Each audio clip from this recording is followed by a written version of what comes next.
আতপ চালের ভাত, গরম গরম আতপ চালের ভাত আছে, গরম গরম বেগুন ভাজা।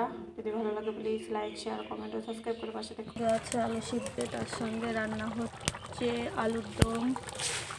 যদি ভালো লাগে প্লিজ লাইক ও শেয়ার ও কমেন্ট ও সাবস্ক্রাইব করো বন্ধুরা, পাশে থাকো। আর কেমন লাগছে জানিও। এখন রান্না করছে।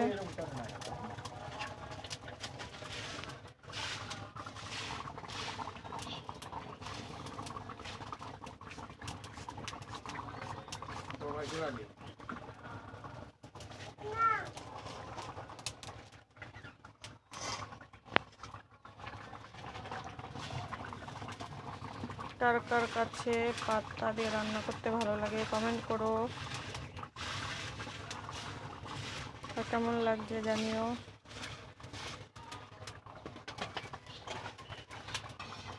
দেখো তরকারিটা কত সুন্দর হয়েছে। গরম গরম ভাতের সঙ্গে খেতে খুব মজা। আর সঙ্গে আছে বেগুন ভাজা, আলু সিদ্ধ, আর সঙ্গে থাকবে শুকনো লঙ্কা ভাজা।